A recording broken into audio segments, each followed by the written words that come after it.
Mustakim dignity को इन्होंने police ने डीवाईएसपी की तरफ से 2 साल का तड़ीपार का ऑर्डर हो गया। मोहतरमा शान हिंद साहिबा इलेक्शन के अय्याम में बार बार बोल रही थी कि इसका भुगतान मालेगांव को, हम लोगों ने 2 लाख वोट किसी मुसलमान नुमाइंदे को नहीं दिए। हमने एक मराठा हिंदू, कट्टरपंथी हिंदू शोभाताई बच्चाओं को हमने वोट दिए। तो क्या हम जिहादी हैं?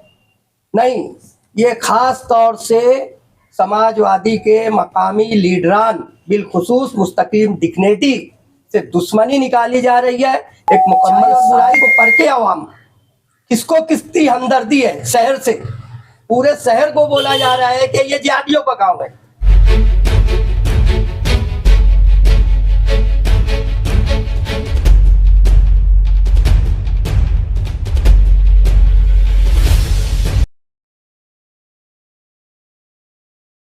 आज के जो प्रेस कॉन्फ्रेंस बुलाई गई है समाजवादी पार्टी ने, ये गेस्ट हाउस के अंदर दोपहर 2 बजे एक प्रेस कॉन्फ्रेंस लेना है जिसमें उर्दू मराठी मीडिया के सारे पत्रकार को हम बुलाने वाले हैं। और उसके अंदर हमारे धुलिया मालेगांव के खासदार शोभाताई बच्चा उसको भी हमने उसके अंदर इन्वॉल्व किया है, बुलाया है और उनको दावतनामा दिए उस प्रेस कॉन्फ्रेंस में हाजिर रहने के लिए। वो प्रेस कॉन्फ्रेंस लेने की वजह ये है कि पार्लियामेंट के इलेक्शन होने के बाद से यहाँ मालेगांव ने मिसाली काम किया। 2 लाख वोट से एक साथ गिराए सेकुलर उम्मीदवार, और मालेगांव शहर हमेशा से सेकुलर रहा है। 2 लाख वोट जो गिरी है यहाँ पे, वो भी एक सेकुलरिज्म की मिसाल पूरे हिंदुस्तान में है कि मुसलमानों ने मराठा, हिंदू मराठा महिला को वोट दिया। हमने 2 लाख वोट किसी मुसलमान को नहीं दिया, हिंदू मराठा को वोट दिया, महिला को वोट दिया। मगर इसका गलत इमेज मालेगांव का पूरे हिंदुस्तान में फैल रहा है। हर जगह मालेगांव को जहादी बोला जा रहा है। वोट जहाद मालेगांव की मिसाल से हो रही है। यहाँ लैंड जहाद हो रहा है, ये बोला जा रहा है मालेगांव में। यहाँ नोट जहाद हो रहा है, यहाँ पैसा आ रहा है। ये मालेगांव की बदनामी हो जा रही है और इसको मिसाल बना के मालेगांव को हर तरफ बदनाम किया जा रहा है। आज मालेगांव के अंदर चलते फिरते मालेगांव के लोगों को जहां दिखे तो उनको जहादी बोला जा रहा है, मगर कोई आवाज इसके बारे में उठा नहीं रहा है, कोई इसके बारे में बोलने तैयार नहीं।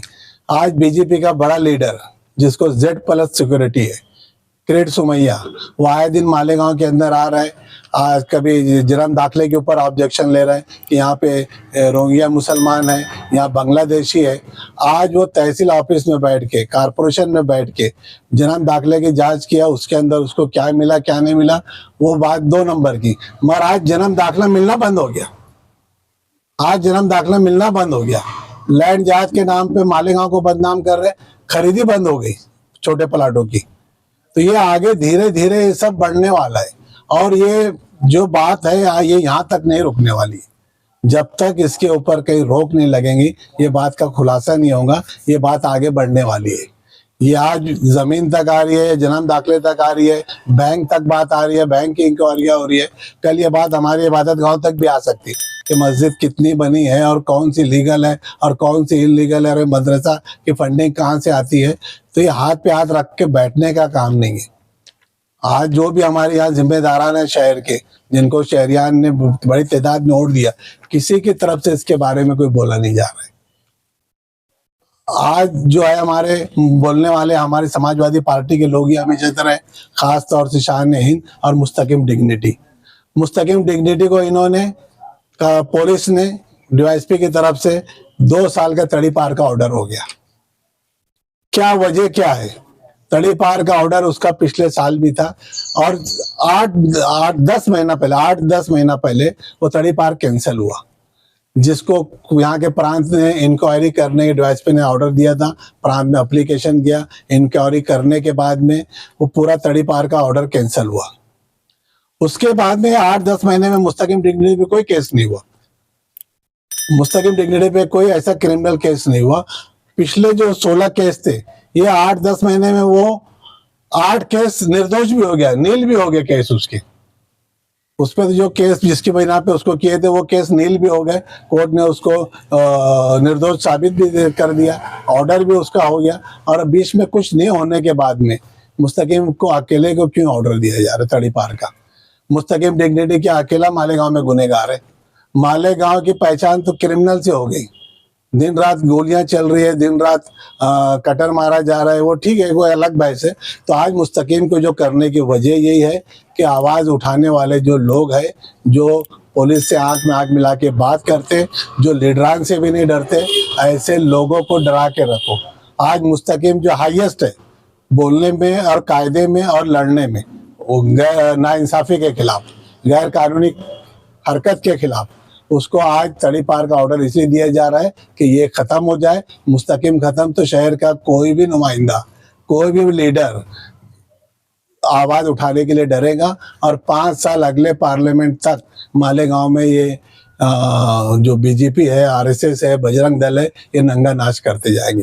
आज उसकी सबसे बड़ी वजह आप ये देखते कि आज हमारे ऑफिस के पास, समाजवादी ऑफिस आगरा रोड के ऊपर जो है, वहां पे ये जहादी है, ये लैंड जहाद है, ये और जहाद आके चिल्ला के जाते, और इनके ऊपर पुलिस क्यों नहीं केस करती? जिसका योगेश गौलिया हो गया, ये श्याम देवरे हो गया, ये अमन परदेसी है, ये तो रेगुलर चिल्ला, चरणजीव सामंत हो गया, ललित गोर्स हो गया, ये अक्षय वाघ हो गया।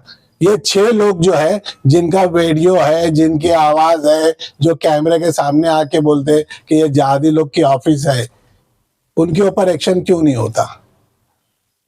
जबकि हम कानून के लिए लड़ने वाले लोग हैं, कानून की पासदारी के लिए लड़ने वाले लोग हैं, इंसाफ के लिए लड़ने वाले लोग हैं, जुल्म ज़्यादती के खिलाफ लड़ने वाला मुस्तकीम डिग्निटी है। आज उसके ऊपर क्यों ये इल्ज़ाम लगाया जा रहा है और उसको तड़ीपार किया जा रहा है, जबकि 8 महीने में कुछ भी नहीं हो। और आगे ये तड़ीपार की वजह ये रहती है कि आगे कभी कोई बड़ा इलेक्शन रहे या कोई बड़ा त्यौहार रहे। अभी यहाँ से कोई ना इलेक्शन है, ना कोई त्यौहार है, और ना कोई ऐसे कोई माहौल है। तो आज बिना मतलब का खाली मुस्तकीम को खत्म करके मालेगांव के अंदर लोगों को डराया जाए, बांग्लादेशियों की इंक्वायरी हो, रोहिंग्या की इंक्वायरी हो, जिस तरह जन्म दाखिला बंद हो गया, ऐसे यहाँ पे हर चीज़ खत्म होने वाली है। एक आम शहरी को नुकसान पहुंचेगा। कल ये राशन की इंक्वायरी करेंगे, राशन पे जब तक इंक्वायरी चले राशन बंद कर देंगे। क्या कर लेंगे तुम? हाँ, मस्जिद इलीगल है, मस्जिद की परमिशन है क्या? कॉमन सेंस रहती सब मस्जिद का, कुछ ना कुछ बात के निकाल के हो। जहाँ अच्छी पुरानी 500 मस्जिद पुरानी है, उसको तोड़ा जा रहा है यहाँ पे, तो कोई ऐसी बात भी नहीं है। तो ये बात खत्म होने वाली नहीं, आगे तक चलने वाली है। शहर में बेदार होना चाहिए, लीडरान ने बेदार होना चाहिए। हमने हमारी एमपी शोभा ताई बच्चों को भी मीटिंग के अंदर बुलाया है। ये सब उनके रिलेटेड ही है, ये उनके 2 लाख वोट लेने के बाद से ये शहर में बात आई, तो उनकी तरफ से भी इसके ऊपर बोलना चाहिए। 8 जनवरी दोपहर 2 बजे गेस्ट हाउस के अंदर ये आप लोगों को भी दावत है, और उसके अंदर हम मराठी मीडिया वालों को भी बुलाने वाले, इलेक्ट्रॉनिक और प्रिंट मीडिया को भी। हमारा भी बोलना यही है कि शोभा ताई बच्चों ने आंख बंद करके सारी बातें बर्दाश्त करना नहीं। ये शहर बहुत बेदार शहर है, सियासी तौर से बहुत बेदार है। हम चाह रहे थे कि ये 2 महीने में जो एक्टिविटीज हुई है, जो बढ़ के आई है, इसके बारे में बोलना चाहिए था, पार्लियामेंट में बोलना चाहिए था। शोभा ताई बच्चों ने इसके लिए रोड पे बैठना चाहिए था। जब किरीट सुमैया यहाँ आके, आज हमारे जन्म दाखिले का अभी कॉलेज स्कूल चालू होंगे, वहाँ पे बच्चों को अभी प्रॉब्लम आने वाला है, इसीलिए हमने उसको वो मीटिंग में बुलाया है। मालेगांव शहर के मौजूदा नुमाइंदे की भी एक जिम्मेदारी है। हम तो सारे लीडरों की जिम्मेदारी मानते, हमारे नुमाइंदे की तो और बड़ी जिम्मेदारी है। असेंबली का सेशन था, उसके अंदर ये पूरी बात करना चाहिए था। वोट डालना हमारा जमहूरी हक है, अपने पसंद के उम्मीदवार को डालना पसंद हक है। उससे बढ़ के हमने मुस्लिम उम्मीदवार को वोट नहीं डाला। अकलियत में रह के हमने मेजॉरिटी के मराठा जो हमारे उम्मीदवार थी शोभा ताई बच्चों को डाला। इसके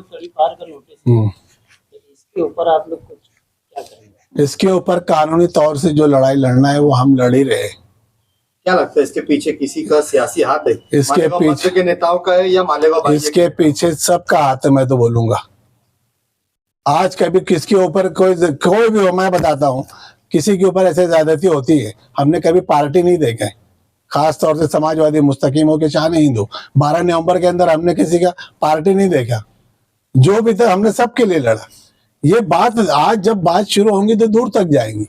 आज मुस्तकीम पे हो गया तो बात खत्म हो गया, ऐसा नहीं है। हर पार्टी का भी नंबर आ सकता है। जिसका कोई गुनाह रहता, क्रिमिनल रिकॉर्ड रहता, तो मैं मान सकता था। जिसका तड़ीपार ऑलरेडी 6-8 महीना पहले कैंसिल हुआ है, उसको वापस नोटिस, बीच में कोई नया डेवलपमेंट नहीं हुआ, बल्कि 8 केस मुस्तकीम के नील हुए। इसका तो सत्कार होना चाहिए था शहरी लेवल पे। तो उसको तड़ीपार का ऑर्डर दे रहा है। ये दिया जा रहा है कि पुलिस से आंख में आंख मिलाने वाला मुस्तकीम डिग्निटी है। जेल में रह के भी पुलिस के खिलाफ कानूनी तौर से लड़ने वाला मुस्तकीम डिग्निटी है। अच्छा, अगर शोभा इस वक्त जो हालात हैं और अच्छाई और बुराई पर इलेक्शन हुआ है, और तेरा मेरा क्या रिश्ता, ला इलाहा इल्लल्लाह मोहम्मद रसूलुल्लाह, इस पर इलेक्शन हुआ है। हमारी कायद मोहतरमा शान हिंद साहिबा इलेक्शन के अय्याम में बार बार बोल रही थी कि इसका भुगतान मालेगांव को भुगतना होगा। आज ये भूल गए, जैसा कि सर ने अभी बताया है, कि हम लोगों ने 2 लाख वोट किसी मुसलमान नुमाइंदे को नहीं दिए। हमने एक मराठा हिंदू, कट्टरपंथी हिंदू शोभाताई बच्चाओं को हमने वोट दिए। तो क्या हम जिहादी हैं? नहीं, ये खास तौर से समाजवादी के मकामी लीडरान, बिलखुसूस मुस्तकीम डिग्निटी से दुश्मनी निकाली जा रही है। एक मुकम्मल साजिश है। और हमने ये जो प्रोग्राम हम लोग लाए हैं कि हम शोभाताई बच्चाओं को बुलाएंगे, तो आवाम देखे ना, अच्छाई और बुराई को परखे आवाम, किसको किसकी हमदर्दी है। शहर से, पूरे शहर को बोला जा रहा है कि ये जिहादियों का गांव है। सिर्फ मुस्तकीम डिग्निटी को नहीं बोला जा रहा है, पूरे शहर को बोला जा रहा है। मस्जिद और मदरसा बताया जा रहा है कि यहाँ इतनी मस्जिद है, इतने मदरसा है। हम तो दावा करते हैं, जैसा कि मीडिया में कहा गया है कि बाहर मुल्की यहाँ आकर बांग्लादेशी यहाँ कयाम करते हैं। हम दावा करते हैं समाजवादी वर्कर कि एक बांग्लादेशी बता दो, हम उनको निकालेंगे। सिर्फ मालेगांव से नहीं निकालेंगे, हिंदुस्तान के बाहर निकालेंगे। और शोभाताई की तो बहुत बड़ी जिम्मेदारी है। वो 50 बार मालेगांव आ रही है, लेकिन उनको इस बात पर ध्यान देना चाहिए कि उनकी वजह से मालेगांव बदनाम हो रहा है। शोभाताई बच्चाओं की वजह से हमारा मालेगांव बदनाम हो रहा है। और यहाँ तो ऐसी मिसाल है जाबिर भाई के शहर के जो जिम्मेदार शहरी है, जो पंचायती है, जो उलमा है, जो कायदीन है, जो हर किसी बुराई पर तड़प जाते हैं, तो उनको आगे आना चाहिए। जो अपने आप को गैर सियासी बोलते हैं, उनको आगे आने चाहिए। यहाँ तो ऐसी लीडरशिप हो रही है कि उसकी मिसाल ऐसी है कि अंधों की दुनिया में चश्मे का व्यापार हो रहा है। शोभाताई की वजह से इतनी बदनामी हो, शोभाताई को यहाँ आ रही है, इस्तेकबाल हो रहा है उसका, और मेमोरेंडम ले रही है और चली जा रही है। आप शोभाताई की बात कर रहे हैं, जो शख्स नदी के इस पार आकर कुरैशी नौजवानों को मार रहा है, उनको जेल में बंद करा रहा है। हमारे यहाँ के लोग जाकर उसके बाप का सत्कार कर रहे हैं। ये हमारे यहाँ की कयादत है। लोग जा रहे हैं या शहर के लीडर जा रहे हैं? सभी जा रहे हैं ना, लीडर तो जा ही रहे हैं और दूसरे लोग भी जा रहे हैं। शहर की और नुमाइंदगी कमजोर इंशाअल्लाह ताला आप देखेंगे कि मिल्लत का दर्द क्या होता है, वो समाजवादी बताएगी। कुछ देर की खामोशी है, कुछ देर की खामोशी है, फिर एक शोर आएगा। 8 जनवरी को जो प्रेस कॉन्फ्रेंस होने वाली है, जिसमें शोभाताई आएगी, के सामने बात रखेंगे ना। सोहेल भाई, शोभाताई बच्चाओं को ये प्रेस समाजवादी पार्टी की जानिब बुलाई से, जा रही है। समाजवादी पार्टी की तरफ से 8 जनवरी को रेस्ट हाउस में प्रेस कॉन्फ्रेंस बुलाई जा रही है। उसी का जवाब देने के लिए हमारी सोच ऐसी है कि जिनकी वजह से शहर बदनाम हो रहा है, कि उनकी अखलाकी जिम्मेदारी थी कि वो उसको निभाते, वो नहीं निभा रहे हैं। इसलिए हम लोग चाहते हैं कि उनको अपनी प्रेस कॉन्फ्रेंस में बुलाकर और बैठा लें, ताकि मीडिया वाले उनसे सवालात कर सके। हम उनको दावतनामा देंगे, उनको बुलाएंगे। हम लोगों की सोच तो यहाँ तक है कि जिस तरीके से पूरे शहर को न सिर्फ वोट जिहाद के सहारे दूसरे तमाम इल्जामात लगा के शहर को बदनाम किया जा रहा है, तो कहीं ना कहीं कांग्रेस पार्टी की भी जिम्मेदारी थी। मैं कहता हूं कि मुल्क की सतह पर जब हो रहा, पार्लियामेंट के अंदर भी बोला जा रहा है, तो राहुल गांधी जी की भी जिम्मेदारी थी कि प्रेस कॉन्फ्रेंस लेके इस बात का दिफा करते, वो बताते कि किस तरीके से पिछली मर्तबा मालेगांव में कितनी वोट मिली, आज कितनी वोट मिली, तजिजिया करके बताकर इनका जवाब देते, लेकिन जिनकी जिम्मेदारी थी अखलाकी वो नहीं कर रहे हैं। तो शहर के मुफाद को पेश नजर रखते हुए समाजवादी पार्टी आगे बढ़कर उनका जवाब देंगी, सबूत और बिल्कुल कागजी सबूत के साथ। सबूत के जो साथ काम आप लोग कर रहे हो ये जिम्मेदारी एमएलए की भी है। ये जिम्मेदारी एमएलए की भी है, सारी पार्टी के क्योंकि शहर ने लीडर उनको जिम्मेदार बनाया है। लेकिन शहरियान महसूस करें और देखें कि जिम्मेदार जिम्मेदारी नहीं निभा रहा है। इस ताल्लुक से शोभा ताई से कोई बातचीत हुई है क्या? शोभा ताई बच्चाओं से कुछ बातचीत हुई है आज मिलने वाले हैं। और लेटर भी देंगे हम लोग, यानी जबानी तो जो थोड़ी बहुत बात हुई है, उन्होंने कहा था कि मैं आगे बात करूंगी, और हम लोग उनको एक तहरीर भी देंगे कि आप उस प्रेस कॉन्फ्रेंस में आइए, ताकि अगर कल वो इनकार ना कर सके कि भाई मुझे जवाब मिला था या नहीं मिला था। ऐसा अगर वो नहीं आए तो आगे आपका क्या लाएंगे? हम वो प्रेस कॉन्फ्रेंस लेंगे, उस प्रेस कॉन्फ्रेंस में हम सबूत के साथ हमारा मकसद जो शहर को बदनाम किया जा रहा है, लैंड जिहाद और वोट जिहाद और पैसा और दीगर तमाम बातें, और जो इनको तड़ी पार की नोटिस दी गई है, तो इसका हम लोग जवाब देंगे और आवाम को ये बताएंगे कि जो बोलने वाले उनको इसलिए तड़ी पार की नोटिस दी गई कि वो बोले ना, और जिनकी जिम्मेदारी है वो बोल नहीं गए हैं। और कोई आए ना आए, बताए बच्चों आए ना आए, प्रेस कॉन्फ्रेंस होंगी। और ये शहर हमारा है, हमारी लड़ाई हम ही को लड़ना है, उसके लिए हम तैयार है। शोभा ताई नहीं आई तो उसके बाद आपका रिएक्शन क्या होगा? क्या हम तो ये समझेंगे कि वो आएंगे, पहले ये तो उसी वक्त बताएंगे। हम अभी उसको दावतनामा दिए हैं और वो ना बोले हाँ बोले, बात की बात है। को कितने दिन का तड़ी पार का नोटिस? 2 2 साल का दिया गया है, और बोलने वाले को तड़ी पार का नोटिस दिया जाता है, गूंगों को नहीं। सर एक सवाल मेरा भी, बोल। जाना बचाना है या तो अपना अलग? जमीयत उलमा एक हमारी मजहबी वो भी है, सामाजिक काम में भी एक्टिव रहती है, कानूनी लड़ाई भी वो हमेशा से लड़ती आती है।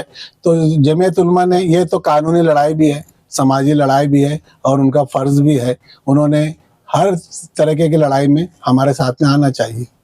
शहरी बहरहाल जमीयतुल उलमा मुल्की सतह पर एक कौम परस्त मुसलमानों की मुल्क गिर तंजीम है, मगर मालेगांव शहर में जो जमीयतुल उलमा है वो इस शहर की शहरी क़यादत की गुलाम बन के काम कर रही है।